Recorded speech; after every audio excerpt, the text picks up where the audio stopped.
მთელი ამ ქვეყნიური ადამიანური ცხოვრება არსობრივად ერთი დიდი მათიებობა. ჩვენ ყველა ვეძებთ ბედნიერებას. ჩვენ მას ვეძებთ წარმატებაში, ურთიერთობებში, სიამოვნებასა და სხვადასხვა ნივთებშიც კი. მაგრამ ამდენად ხშირად ყოფილა ისე, რომ როდესაც სასურველს ვიღებთ, ვძნობთ, რომ ბედნიერება გაგვისყდა. ის წარმავალი აღმოჩნდა. იქნებ არასწორ ადგილას ვეძებთ ამ ბედნიერებას. იქნებ ნამდვილი ბედნიერება არის ის, რაც წარუვალია და არა ის, რასაც ვპოულობთ თუ ვიძენთ. ჩვენ უნდა დავფიქრდეთ იმაზე, რომ ადამიანი შეიქმნა მარადიული სიხარულისათვის და ის მხოლოდ ღმერთთან ერთობაშია საძიებელი.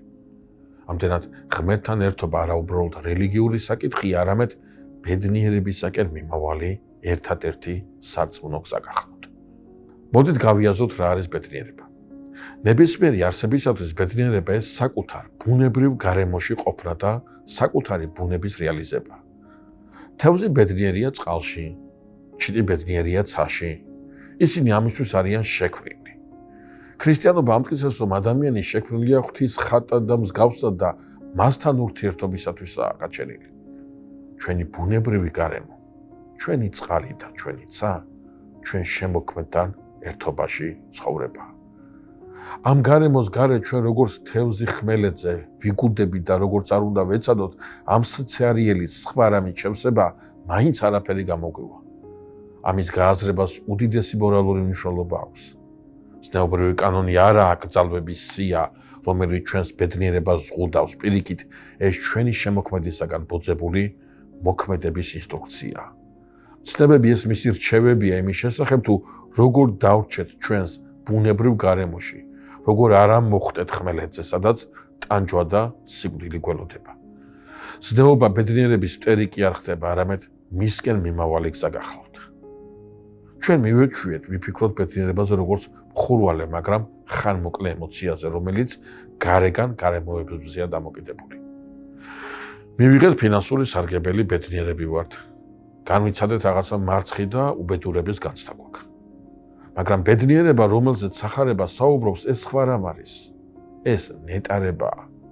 სულის ღრმა, მყარი მდგომარეობაა, რომელიც გარეგან ქარიშხალზე არ არის დამოკიდებული. ეს არის სიმშვიდე, სიხარული და ყოფიერების სისრულე, რომელიც ყოველი ყოფიერებისა და სისრულის წყაროსთან, ღმერთთან კავშირში იბადება. მეჩვიდე საუკუნის ფრანგმა ფილოსოფოსმა და მეცნიერმა ბლეზ პასკალმა გენიალურად აღწერა, თუ რატომ არ შეუძლია არაფერ მიწიერს მოგცეს ბედნიერება. ყოველი ადამიანის გულში არის ღვთის მიერ შექმნილი ვაკუუმი ბრძანებდა ის, რომელიც არაფერი შექმნილით არ შეიძლება შეივსოს, არამედ მხოლოდ თავად შემოქმედით, რომელიც იესო ქრისტეს მიერ გაცხადდა. ჭეშმარიტი ბედნიერების გააზრებისას ჩვენ წყვეტთ აჩრდილების დევნას და ვიწყებთ საკუთარ თავში შინაგანი სიმშვიდის განვითარებას, ლოცვით, სინანულითა და სათნოებითი ცხოვრებით. ჩვენ ვსწავლობთ ვიყოთ ბედნიერები არა გარემოებების წყალობით, არამედ დამოუკიდებლად. ღმერთთან ურთიერთობა უბრალოდ რელიგიური მოვალეობა კი აღარ გახლავთ ამ დროს. შეიძლება ითქვას, ეს ადამიანის ცხოვრებაში ყველაზე პრაქტიკული პროექტია ბედნიერების მისაღწევად. თუ ჩვენი მთავარი მიზანი ბედნიერებაა, ხოლო ბედნიერება ღმერთშია, მაშინ ყველაფერსაც მასთან გვაახლოებს, უმაღლესი პრაქტიკული მნიშვნელობა აქვს.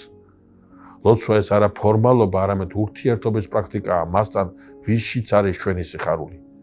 ცნებების აღსრულება არა ტვირთი, არამედ შინაგანი ჰარმონიის მოპოვების პრაქტიკაა.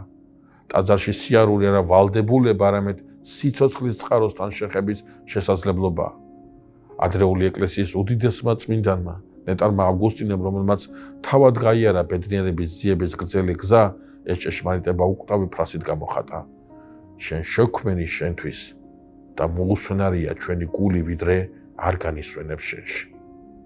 არაფერია იმაზე პრაქტიკული, რომ შენს მოусვენარ გულს მისცე ის, რისთვისაც ის შეიქმნა. იმისი გააზრება, რომ ჩვენი ნამდვილი ბედნიერება ღმერთშია, ზნეობას აკრძალვების კრებულიდან სიხარულისაკენ მიმავალ გზად აქცევს.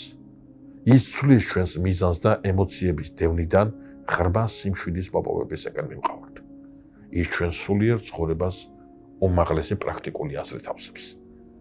ღმერთმა ჩვენ შექმნა არა ტანჯვისთვის, არა იძულებითი მსახურებისთვის და არა უაზრო რაღაც არსებობისთვის, არამედ მასთან ერთობაში მარადიული ბედნიერებისათვის. მთელი ჩვენი ცხოვრების გზა ეს არის მოწოდება დავბრუნდეთ შინ, იქ სადაც სიმშვიდეს ვიპოვით და მოუკლებელ სიხარულს მეზიარებით.